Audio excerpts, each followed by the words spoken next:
Asia का पहला open ice skating ring जो कि लक्कड़ बाजार में स्थित है, करीब 100 साल से ज्यादा का इतिहास उसे बने हो गया है। फिलहाल आपको तस्वीरें दिखाना चाहेंगे कि किस तरह से जो है यहाँ पर आइस स्केटिंग जो है वो करते हुए लोग हैं नजर आ रहे हैं। चाहे वो बच्चों की बात करें तो इसका आनंद लेते हुए यहाँ पर नजर आ रहे हैं। प्राकृतिक तौर पर जो है यहाँ पर बर्फ यहाँ पर जमाई जाती है। तस्वीरें आप देख सकते हैं किस तरह से एक और जहाँ बर्फबारी के लिए लोग तरस गए हैं, वहीं दूसरी ओर अगर बात की जाए तो लक्कड़ बाजार में जो आइस स्केटिंग रिंक है, जो एशिया का सबसे पहला आइस स्केटिंग रिंक है, उसमें आप देख सकते हैं किस तरह से अटकेलियां करते हुए लोग जो है वो नजर आ रहे हैं। तस्वीरें आप देख सकते हैं और दूसरी ओर आपको बर्फ की परत भी यहाँ पर दिखाना चाहेंगे कि किस तरह से जो है यहाँ पर बर्फ जमाई जाती है। प्राकृतिक तौर पर जो है यहाँ पर बर्फ जमाई जाती है। पहले की इतिहास की बात की जाए तो पहले यहाँ पर जो था टेनिस कोर्ट यहाँ पर बनाया गया था अंग्रेजों द्वारा, लेकिन शाम को जैसे यहाँ पर जो है पानी फेंका जाता था, उसके बाद यहाँ पर ये देखा जाता था कि बर्फ जो है वो जमने शुरू हो गई थी। उसके बाद जो है इसे आइस स्केटिंग में जो है तब्दील कर दिया गया। टेनिस कोर्ट जो है उसे यहाँ पर कहीं ना कहीं आइस स्केटिंग में तब्दील कर दिया गया और करीब 100 साल से ज्यादा का इतिहास ये है। ज्यादा इतिहास भी जो है यहाँ पर क्लब के मेंबर्स जो है उन्हीं से जानेंगे और स्केटर्स से भी जानेंगे किस तरह से जो है वो आनंद लेते हुए नजर आ रहे हैं। सर, सबसे पहले अपना नाम बताइए। मेरा नाम मनप्रीत सिंह है और मैं इस क्लब का ऑनररी सेक्रेटरी हूँ। इस क्लब का कितना पुराना इतिहास है और क्या कुछ इसकी हिस्ट्री रही है सर? किस तरह से इसकी शुरुआत हुई है? ये क्लब जो है बहुत पुराना क्लब है, इसको ऐतिहासिक क्लब बोला जाता है। 1920 के अंदर इसकी शुरुआत हुई थी और ये भी शुरुआत भी एक बहुत दिलचस्प कहानी है इसके पीछे। जो एक ब्लेसिंगटन थे जिनके यह टेनिस कोर्ट्स होते थे, तो यहाँ पे पहले टेनिस खेला जाता था। विंटर्स में उनकी कोई बाल्टी बाहर रह गई और वो जम गई, तो उसके बाद उन्होंने सोचा कि इस पर हम स्प्रे करके आइस स्केटिंग शुरू किया जा सकता है। तो इस तरह से जो है आइस स्केटिंग का यहाँ शुरुआत हुआ शिमला में। अभी कब से आइस स्केटिंग शुरू हुई है, इस साल की बात करें, और अभी तक कितने सेशन हो गए? इस बार जो है स्केटिंग हमारी 14th को हमने पानी डालना शुरू कर दिया था और 18th को हमारा फर्स्ट ट्रायल सेशन हुआ था।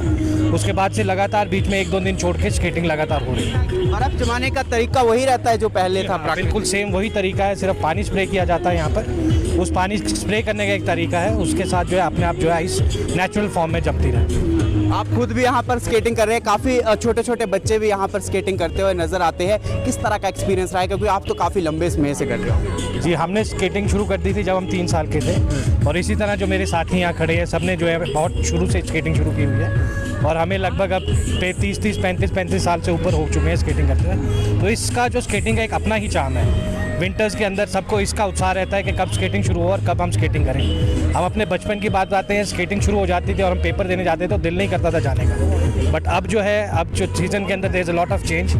जो ग्लोबल टेम्परेचर बढ़ने से जो है स्केटिंग बहुत डिलेड हो गई है, तो अब जो है तकरीबन मिड ऑफ दिसंबर में स्केटिंग शुरू होती है। आपकी बात करें सर तो शिमला में काफ़ी कम ग्राउंड है और खासकर विंटर में देखा गया स्नोफॉल होती है तो काफ़ी कम स्पोर्ट्स एक्टिविटीज़ होती है। ऐसे में ये ओपन रिंक जो है कितना सहायता जो बच्चे हैं उनके लिए करता है, किस तरह की एक्टिविटी? हाँ, बच्चे यहाँ पे बहुत खुश होकर जाते हैं। मैं एक यहाँ पे विंटर स्पोर्ट्स के लिए अगर देखा जाए तो ये एक ही ऐसा ही नेचुरल आइस स्केटिंग रिंक है जहाँ पे बच्चे आते हैं और इन्जॉय करके जाते हैं। और यहाँ पे आपने देखा अलग अलग एज ग्रुप के बच्चे हैं, 3 साल से बच्चे शुरू हो जाते हैं और आप देख रहे हैं यहाँ पे बड़े बुजुर्ग भी करते हैं जो यहाँ पे पुराने स्केटर्स हैं। तो आने वाले समय में क्या सरकार से मांग करती है इस तरह के और आइस स्केटिंग रिंक बनाने चाहिए ताकि वहाँ पर भी जो है स्केटर्स इसका आनंद ले सके और विंटर एक्टिविटीज़ वहाँ पर वो कर सकें? बिल्कुल बिल्कुल। अब अगर हम बच्चों को प्रमोट करना चाहें स्पोर्ट्स में तो इसी के लिए हमें all weather ice skating rink तो चाहिए। हमने गवर्नमेंट को इसका प्रपोजल भी दिया है और उस पर काम चल रहा है अभी। हाँ, एक बहुत बड़ी चीज़ रहती है मौसम एक वजह रहती है क्या जब बर्फ़ यहाँ पर जमाई जाती है? किस तरह का वेदर यहाँ पर चाहिए होता है? यहाँ पे हमें वैसे तो बिलो 0 डिग्री टेम्परेचर चाहिए, पर आजकल जैसे ग्लोबल वार्मिंग हो गई है, ट्री कटिंग हो गई है, आपने देखा है कि सब कुछ कंक्रीट हो गया हुआ है, तो इसकी वजह से क्या हुआ तापमान में थोड़ी गिरावट कम हो गई है। अब क्या ज़्यादा तापमान की वजह से दिन में जो आइस जमनी चाहिए वो दिन में जम नहीं पा रही है और इससे जो क्वालिटी ऑफ आइस भी बहुत ज़्यादा घट गई है। तो हम ये आशा करते हैं कि हमारी सरकार हमारी सुन ले और यहाँ पे ऑल वेदर आइस स्केटिंग बन जाए। अगर आसमान में बादल हो तब भी बर्फ़ जमती है यहाँ? नहीं, तब नहीं जमती। अगर बादल आ जाए तो अंदर ही थोड़ी गर्माश हो जाती है। इसकी वजह से क्या होता है कि आइस पिघल जाती है और हम आइस स्केटिंग नहीं कर पाते। इस बार क्या उम्मीद है, ज़्यादा सेशन होंगे क्योंकि मौसम तो साफ बना हुआ है? हाँ, इस बार हमें उम्मीद है कि हम अराउंड 50 से ऊपर तो सेशन कर पाएंगे आगे। नाइट सेशन कितने हो गए हैं सर अभी तक?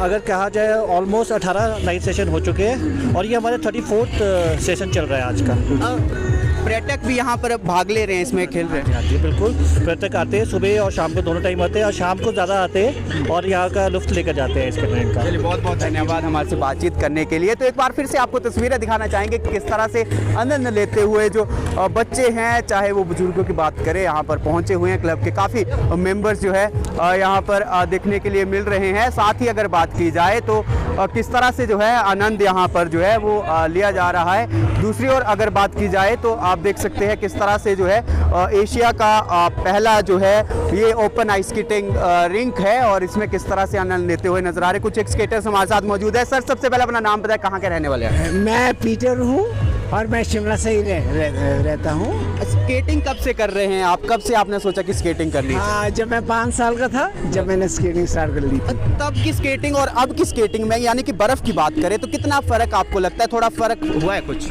बर्फ में बहुत फर्क हुआ। पहले आप देख रहे हैं ये पूरा रिंग होता था फुल, अब ये इससे बनने से और फिर पेड़ कटने से काफ़ी फ़र्क हो गया है। पहले तो पूरा रिंग होता था और हमारे को जो है 100-120 सेशंस हो जाते थे, तो अब जो है 2-3 साल से हमारे को हार्डली 30 और 35 सेशन ही मिलते हैं। इस बार मौसम काफ़ी अच्छा बना हुआ है, बर्फ़ तो नहीं हो रही है लेकिन मौसम साफ बने होने की वजह से स्केटिंग ज़्यादा हो रही है। तो क्या उम्मीद है सेशन ज़्यादा होंगे इस बार? सेशन इस बार ज़्यादा होंगे। हाँ, इस बार ज़्यादा होंगे, मेरे ख्याल 34 सेशंस तो हो गए हैं। चलिए, बहुत बहुत धन्यवाद हमारे से बातचीत करने के लिए।